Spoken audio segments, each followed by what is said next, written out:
Oh, why am I not in my shed again? Well, Hey! What are these stupid tankers blocking my way? The tankers. You just said, shut up, duck. Well, I could possibly biff them out of my way, though that may cause a huge explosion. Oh well, no one cares.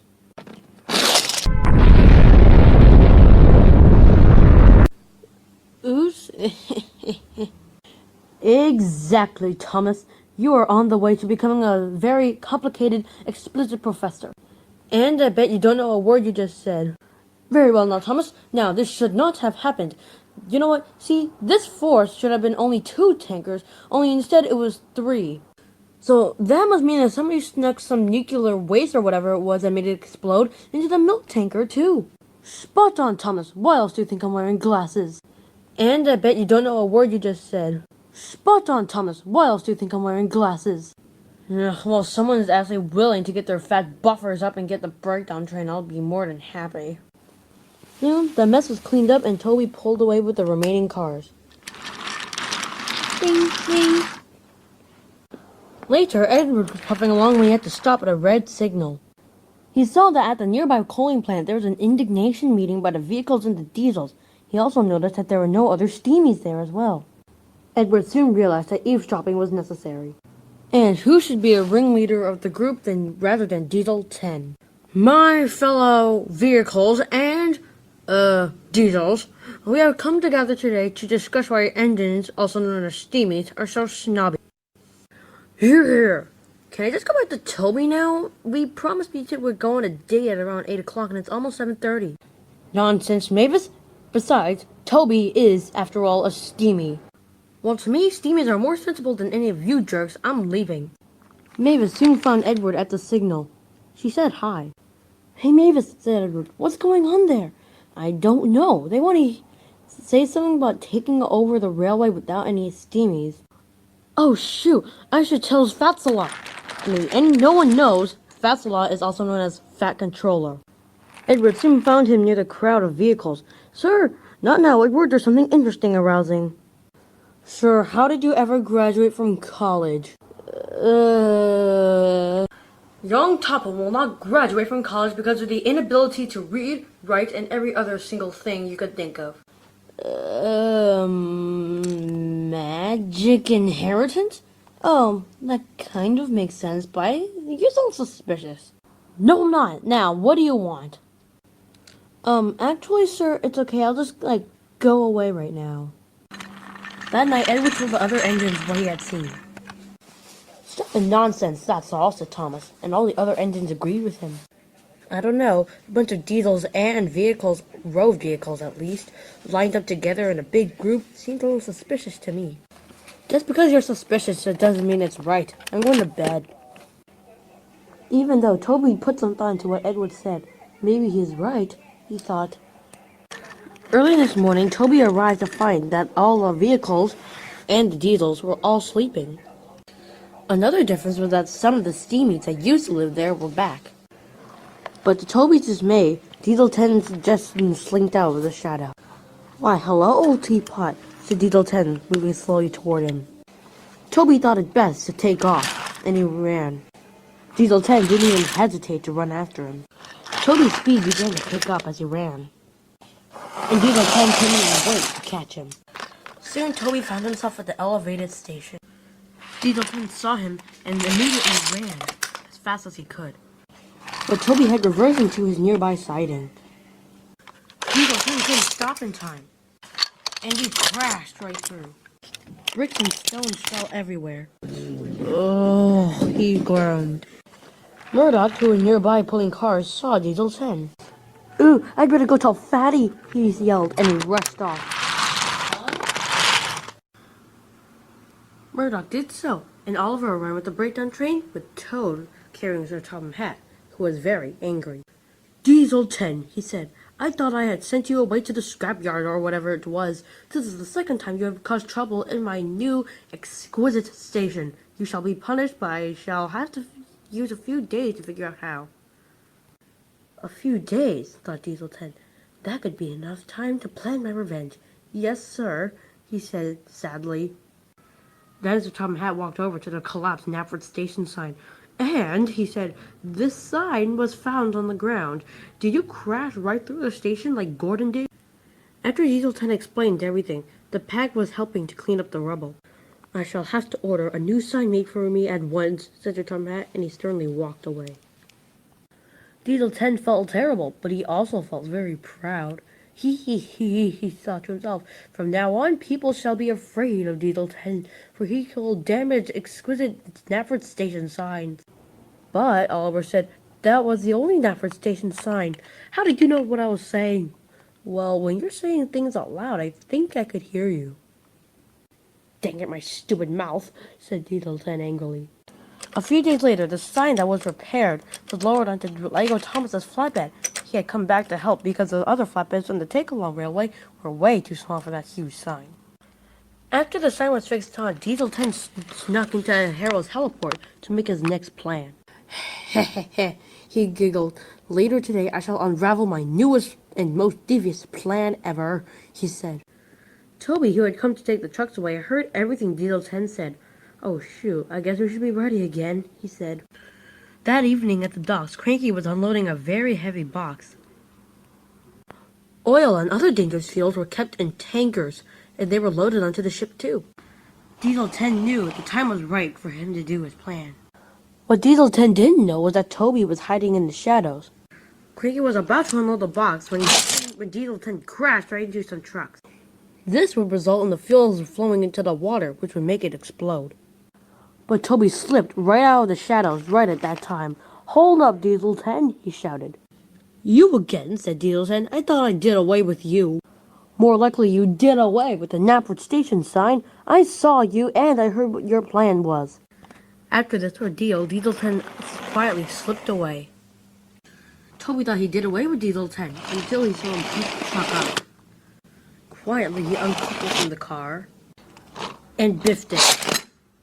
Toby instantly tugged away, and the truck chased after him. Toby wanted to instantly stop this, so he parked on the siding, right in front of a very surprised Oliver. Toby, what on earth are you doing out this late at night? You're supposed to be asleep, scolded Oliver. Right at that instant, though, the truck raced by, but then crashed at the nearby intersection. And now both Toby and Oliver couldn't get out of the siding. I infer, Mr. Oliver, said Toad, that we will have to wait till morning to get our morning deliveries done. Don't you mean late night deliveries? Yes, of course, said Toad. Well, that's nice, said Toby.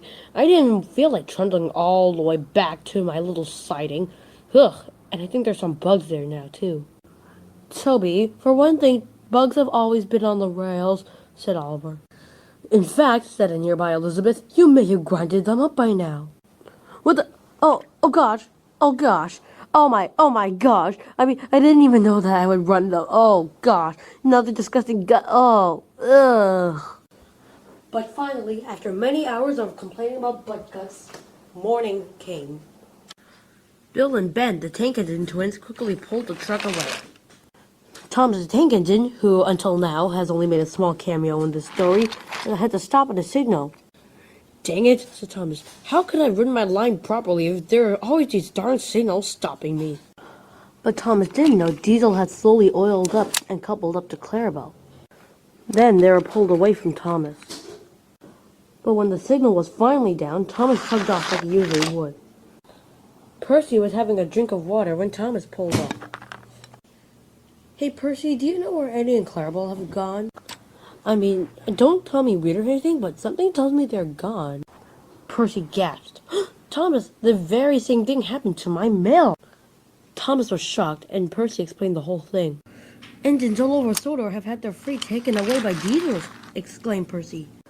And now, he added, no one is being really useful. And I know for a fact that one of them took Toad. Toad, said Thomas. Oliver must be frantic. He sure is, said Percy. Toad, where are you? Well, said Thomas, that's a load of hoopla. I'm gonna go find where our missing freight has gone. And he puffed away. It turns out all the missing freight was put inside the Thomas travel tote and was being guarded by Dennis. When Thomas saw him, he was very surprised. So that's where all our freight has been, he said. Even though I simultaneously knew this without finding out any hints or anything, I'm gonna go and find them again.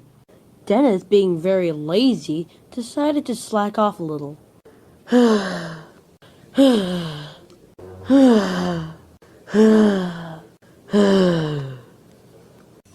Soon it was nightfall and Thomas needed to use the street lights to see.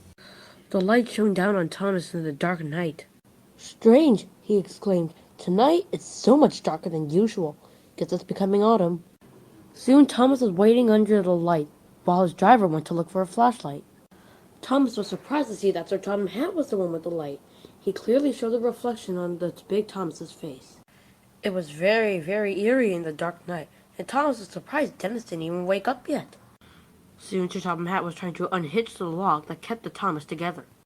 Finally, it slid open, revealing a lot of freight inside. Cars that had gone missing for the past few weeks were finally found. Then there was trouble. The flashlight flickered off. Luckily, Harold was nearby, and he had a light. Harold landed near Thomas and Sir Topham Hatt. Thomas, what are you doing out here with the old bean this late at night? Thomas and Sir Topham Hatt explained everything. Oh, said Harold. Well, it's time for you two to go back home. What about the freight? Asked Thomas. Oh, you can get it tomorrow. When Thomas arrived back at the shed, some of the lights were still on, but he wondered, what will Dieselton do next?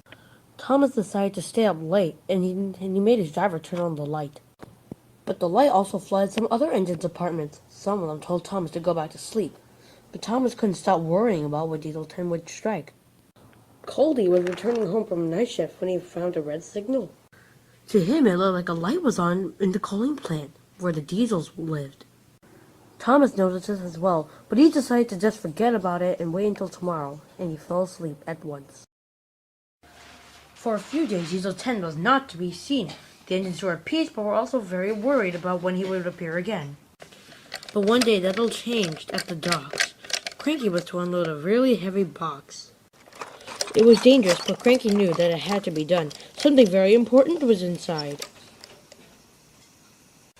Cranky had just stopped to rest the crate when Diesel 10 oiled into the yard. Yes, said Diesel 10, the device is nearing completion. I shall use these flatbeds I stole to carry it. Cranky heard everything, but he didn't care. He just decided to concentrate on lifting the crate. Now, said Diesel 10, I shall begin to carry these back to the coaling plant. Not so fast, yelled Duck. Those are my cars. Duck quickly coupled up, and soon there was a huge tug-of-war. Give it back! No, I won't. Give it back, yelled Duck. Give it back, Diesel 10, yelled Duck. No, I won't. Give it back, yelled Duck with a jerk. I won't, said Diesel 10. Give it back, yelled Duck. And he was just in time to see the crate spill all over Diesel 10. Dang you, vile crane! Thank you, replied Duck, and he puffed away. That was all I wanted. Oops, said Cranky. Later, Thomas was getting water when Duck pulled up with his flatbed. Duck then explained to Thomas everything of what Diesel 10 said about his creation. Said Thomas. Sounds suspicious. I want to go check out the coaling plant. And he puffed off. When Thomas arrived at the coaling plant, he found everything looked normal. All the diesels were there, and so were the vehicles, and the windmill was sitting in the background just like it should be. He said, false alarm, again, and he puffed off. Later, Arthur was waiting by a nearby signal, but he noticed something weird. The windmill was gone, and all that was left of it was a few bricks. Suddenly, a strange object's shadow started to fall over Arthur. Oh my gosh, he screamed. Later that night, all the other engines were talking about the Diesel 10's mysterious creation when Sir Topham Hatt drove up. Guys, Sir Topham Hatt said, Arthur has not yet returned from his route. I'm starting to get a little concerned. I need one of you to volunteer and go look for him. Unlike usual, James volunteered, and he puffed off into the night. With some light of the shed still reflecting onto the coaling plant, James decided to look there first. But no sign of Arthur was there. James searched the station, the heliport, and just everywhere. James decided to take a little rest. Suddenly, the lights started to flicker on and off. And finally, the lights just flickered off. After a while, the lights flickered back on, but now there was something very different about these lights. Now, a strange shadow added along to the lights. After a while, the lights flickered back on, but now there was something very different about these lights. Now, a strange shadow added along to the lights. And the shadow began to move toward James. "Oh, crap," he said. Back at the sheds, all the engines waited until morning for James to arrive home, but he never did. And when morning came, the engines began to feel very, very worried. The weeks began to pass, and every few weeks in that shed, several berths would be empty. Until finally, only Thomas and Edward were left in the shed. "Geez, Edward, I'm sick of all my friends disappearing from I don't even know how, and I'm gonna go and find out what is making them disappear." Later, after another failed attempt to find his friends, Thomas and a few other steamies that were still around decided to have an indignation meeting to discuss who was making their friends disappear. "What I know for sure," said Thomas, "is that this poophead is starting to become a real problem around our island." Sodor had become a run-down place. The stations had lost their charm. No engines could run on any track. And the other remaining engines had to shut up in their sheds. "Geez," said Thomas, "what's an engine if it can't be really useful? I'm bored." "Thomas, if we go out, we're surely to be eaten alive. We have to stay here." "But it's no use if we can just, sit around and do nothing all day. What were we built for? Nothing?" "In that case," said Thomas, "I'm leaving. I'm going to go and find my friends." "Have a nice life," cried Thomas, and he puffed away. But really, there was nowhere Thomas could go. All the tracks were blocked, and the only stretch of line was, the one that was left from the sheds. "Thomas," said a voice. "Who?" said Thomas. He knew that no one else was around, so he wondered who it was. "You moron, it's me, Cranky, remember?" Thomas did remember, not positive memories, but he was actually happy that he knew someone around. "Hi, Cranky," he yelled. He just started beginning to feel happy when his dark shadow loomed overhead. Thomas stared bug-eyed. He now knew what was making his friends disappear. There was Thomas, and he soon saw a giant monster robotic thing. Its 3 eyes stared down at Thomas, mocking him. Thomas didn't hesitate, and he quickly took off right away. And the giant monster started to follow. Thomas had raced through a maze of track. He started losing track of where he was going to. But the big monster's giant just destroyed everything in its way. Soon Thomas ended up at the old rusty beat-down station. "Well, geez, not like I can go anywhere. Dang it, where am I going to go now?" Thomas took drastic measures and dove down. The robot soon followed Thomas to the station. But he couldn't stop in time, and he stalled. Broken pieces of scrap metal lay everywhere. Oliver soon came to pull Thomas out of the station, and soon they tugged away. Thomas thought he was safe, but he really wasn't. Thomas thought he was safe, but he really wasn't. Soon it regained its power, and its propellers began to twirl. When Thomas woke up early next morning, he immediately puffed off to check on the scene of yesterday's disaster. But when Thomas arrived, he was surprised to find only a huge crater. Thomas was reluctantly puffing back to the sheds when he heard a noise. It seemed to come from the path behind the coaling plant. When Thomas arrived, he stared at a big block. "I can't possibly bash through that," he thought. "But I just need to know what that noise is. I need to bash through." Thomas backed up. Then with a mighty push, he pushed the block aside. When Thomas had bashed through all the blocks, he was surprised to see what the noise was coming from. Then with a mighty push, he pushed the block aside. When Thomas had bashed through all the blocks, he was surprised to see what the noise was coming from. He was staring right at the faces of Donald and Douglas, and they were staring right back at him. After Thomas pulled them both out, they quickly explained everything. Eventually, Thomas found out that all the other engines were just hidden, but they just didn't know where. Back at the sheds, Thomas later told the others what he had seen, and what Donald and Douglas had told him. So, concluded Thomas, all we really need to do is go around the island and find our friends. And all of the others agreed to help. Soon all the other engines were finding much of their missing friends. For some engines, they didn't have to travel very far. Soon all the engines had been found and they were helping to recover Sodor. Soon even the railway vehicles had come back to the steamy side and they were helping to repair. And pretty soon, after a while, it seemed like everything was going to be okay. That is, until one day Thomas was just puffing along the line. Then, right in front of his path, he found Diesel 10 and with his rebuilt robot. Well, well, well, Thomas, said Diesel 10. It appears that you have seemed to have defeated my last robot, but this one is 10 times the power. And, he added, he will literally kick your buffers. But instead of puffing away, Thomas just went up. Bring it on, he said. Suddenly, Percy puffed up. Thomas, you what? He cried. Then Toby arrived. Thomas, what are you doing? I, said Thomas, am trying to determine the fate of all steam engines as we know it. Well, in that case, said Percy, we are here to back you up.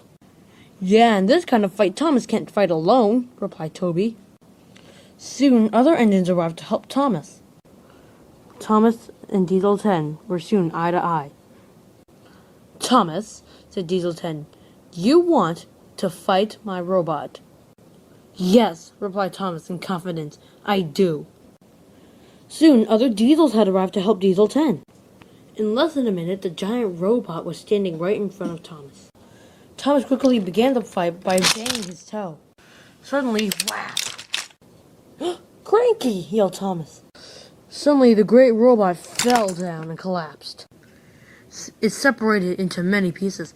No! Yelled Diesel 10. My giant robot has failed me! Again! No problem, Thomas. Anytime, replied Cranky. A few weeks later, Diesel 10 was being sent back to the mainland. No, he shuddered as the ship began to move away. You'll never see the end of me. Soon after, Thomas began to puff home. First, though, he let out all the freight from their trap. He made a quick stop at the peak. He wanted a little ride with Annie and Clarabelle, and he thought that this was the perfect place to go. You know, Thomas, said Annie. It's really good to be back, said Clarabelle. And, said Thomas, it's really nice to have you back. It sure is.